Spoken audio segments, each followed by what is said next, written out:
Is Kill a great movie to kill some time with, or does it completely kill the vibe?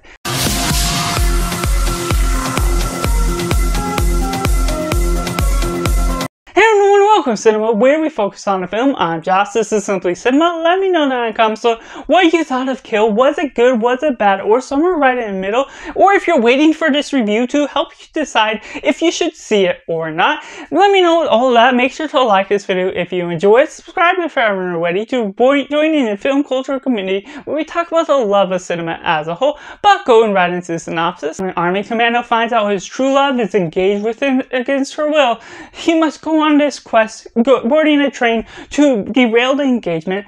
But when a band of thieves just take over the train, terrorizing innocent passengers, he must also be able to take control of the situation and kill those that are not getting out of the way. And going into the positive, Kill is just a great time, filled with great action, as Hindi movies tend to do, especially in this region of India. And what they get out of this, it's not totally complex with how it discovers its characters, but it goes about along the way satisfying the nature of an action film and also building up some good exposition, even if it's a little bit slow, to going about this one set location once you're on the train, boarded there and trapped almost in a claustrophobic setting. And they build upon the different family dynamics that India is most prominent with their culture. And there's also the ideas that are fitting, because knowing this is an Indian Hindi film,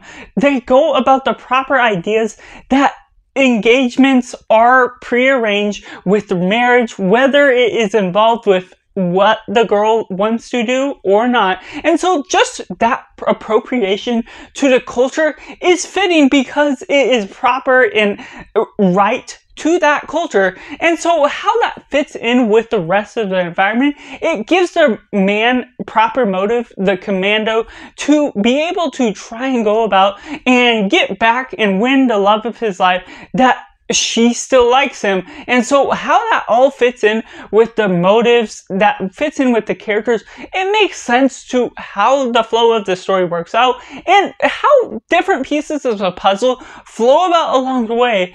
Just adds some extra surprise, and the title card isn't even present until 45 minutes into the film, when it's an hour and 45 minutes. And so that's just a big surprise on its own. It almost acts like it has its own prologue, but it's an extensive one, because later after that a title card, it gets more violent, more bloody, to the nature that can be satisfactory to what you're wanting out of this type of film.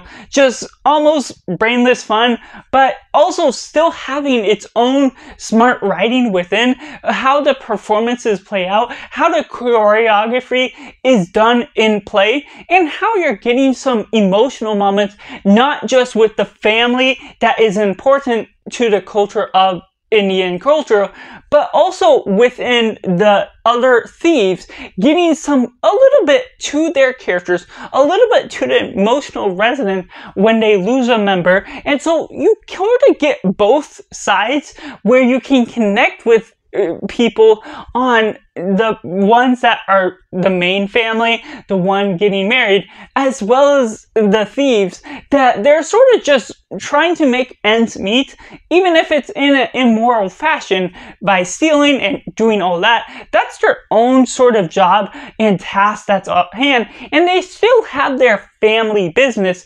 within that nature of how they're making ends meet. With the nature of how that flows, there's not a whole lot of complexity outside of that nature, and overall it feels like it delivers on what's promised, has a great flow to the action and everything that is going about with all these different things, different little surprises, or feeding you information along the way that makes the film that much more interesting as a whole. And so therefore it just really satisfies for what feels like the intention of the film as a whole. And going right into the mix elements, like I mentioned before, there isn't something that's super complicated or complex with how you're studying the characters, their motivation. Well, there is a little bit. It's not the most satisfying all the way through, and there's things here and there where if you're not into blood and gore, it is bloody, but it isn't gory. So it just depends on the nature of where this is more dark within how it's studying the film. It does have a dark vibe to it that is appropriate to what they're exploring. The bloodiness does amplify the action and certain aspects to the feel of the story, making it feel more believable, and having these dark moments that I won't spoil that go about along the way trickle down here and there throughout the film, so it doesn't necessarily feel like it's too fast paced, but it doesn't feel like it drags on in between each moment that those dark moments happen or it gets extra bloody. And like I mentioned, especially within the second half of the film, it can get even more bloodier. So if you're not into seeing blood in movies or anything, this can get really excessive in certain moments of the film throughout what they're doing with this story, and that leads into the negatives, where I don't have too much negatives, but my one gripe with this film is there are certain moments, especially within the latter half, where yes, you're getting an army commando, so you're expecting a bit of it more out of what he's doing. He's sort of desensitized in one sense to killing or what he's seen out of blood and everything that goes along the lines of that.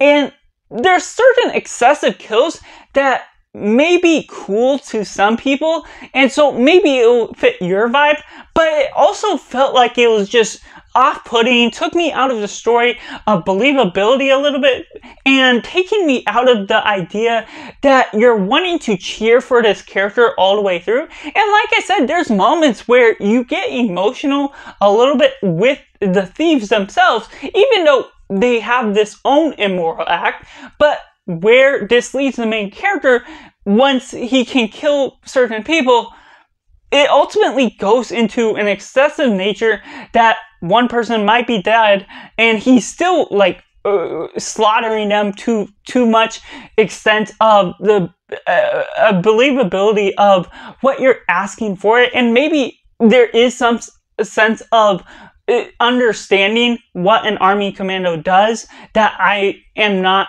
fully aware of that would work within how he is acting, but for what I know, and my response to certain moments like that, it feels like it lasts too long with certain kills when it ultimately already has the payoff it does without all of that excessiveness, whether it is involved with the blood or not. Like I said, I do enjoy what the bloody appeal does for the film as a whole, but sometimes it's taken a bit too far. And so that's just my personal review for Kill, which I have to rate as simply 7.5 out of 10. Let me know down in the comments below what you thought of Kill. Was it good? Was it bad? Or somewhere right in the middle? Or if you're waiting for this review to check it out for yourself, make sure to like this video if you enjoy it, subscribe if you're ready to join in film culture community where we talk about the love of cinema as a whole. So that's just all, and make sure to do yourself a favor and go watch a movie.